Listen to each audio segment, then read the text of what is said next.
اس دھرتی پہ بسنے والے لوگوں کی داستان سنا رہا ہوں. کہا میں اپنی تامت دھو کر خشک ہونے کو ڈال دیتا ہوں, اسے آدھا دن لگ جاتا ہے, خشک ہوتی ہے تو تامت پہن کے قمیض دھو لیتا ہوں.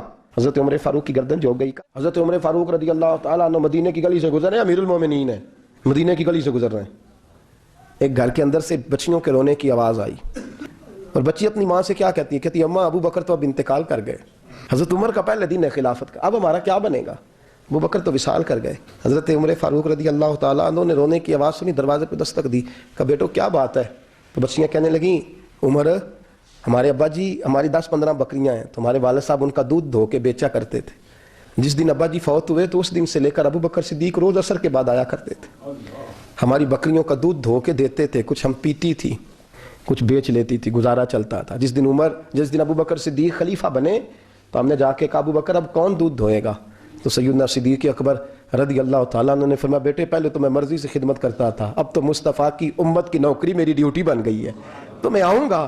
بچیاں رو رہی ہیں, کہتی ہیں ابو بکر چلے گئے ہیں تو ہم پریشان ہیں, یتیم ہیں, لوارث ہیں, بھائی کوئی نہیں, کون آئے گا. حضرت عمر فاروق گھٹنوں کے بل زمین پہ بیٹھ گئے, ان چھوٹی چھوٹی بچیوں کو سینے سے لگایا, فرمانے لگے میں ابو بکر کا کیا کروں, میرے لیے رستے بڑے مشکل کر گیا ہے, میں اس کے کس بادشاہ وقت ہو کے وہ غریبوں کے گھروں میں آ کے ان کی بکریوں کا دودھ بھی دوتا تھا, امیر المومنین ہو کے یہ رنگ بھی تھا. پر میں بیٹیوں فکر نہ کرنا, جب تک عمر زندہ رہے گا, عمر آتا رہے گا, یہ نوکری کرتا رہے گا. کچھ دن بیتے تو حضرت عمر فاروق کو یاد آیا, اوہو مدینے میں ایک بوڑھی اماں بھی رہتی ہے جس کا کوئی گھر کا کام کرنے والا نہیں, جس بی بی کا کوئی بال بچہ نہیں اور آنکھوں سے بھی وہ نابینی ہے. حضرت ابو بکر صدیق رات کے سناٹے میں جایا کرتے تھے, اس کے گھر میں جھاڑو دیتے تھے. یہ بادشاہ ہے, اس کی فقیری کا رنگ دیکھو, اس کو کنویں سے پانی بھر کے لا کے دیتے تھے. اور یہ لفظ آپ سنیں گے تو حیران ہو جائیں گے. اس بوڑھی اماں کے لیے نا ایک کونے میں گھر میں دور سے ایک جگہ کھود دی تھی جہاں وہ بی بی پخانہ اور پیشاب کرتی تھی. امیر المومنین حضرت ابو بکر صدیق رات کو جاتے تھے اور اس کا وہ پخانہ وہاں سے اٹھا کے باہر پھینک کے آیا کرتے تھے. اس عورت نے پیغام بھیجا کہ عمر سے کہو میری بھی ڈیوٹیاں تو نہیں سر انجام دینی ہیں.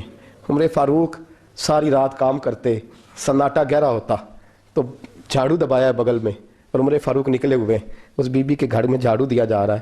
حضرت انس بن مالک فرماتے ہیں میں نے آخری عمر میں بھی اس بوڑھے عمر کو دیکھا ہے, میں نے اس شخص کو دیکھا ہے کہ جب وجود کمزور ہو گیا, داڑھی سفید ہو گئی, لیکن پھر بھی اس کا انداز نہیں بدلا.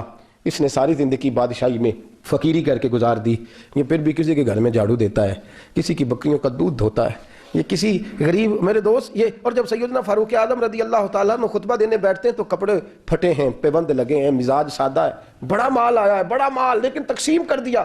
اور یہی انداز اپنے گورنروں کو دیا. حضرت سعید بن عامر رضی اللہ تعالیٰ عنہ آپ کے گورنر ہیں. جب لسٹ آئی نا غریبوں کی, حضرت عمر نے کہا کہ ہمس کے جتنے غریب لوگ ہیں ان کی لسٹ بنا کے بھیجو, ان کو چندہ لگانا ہے.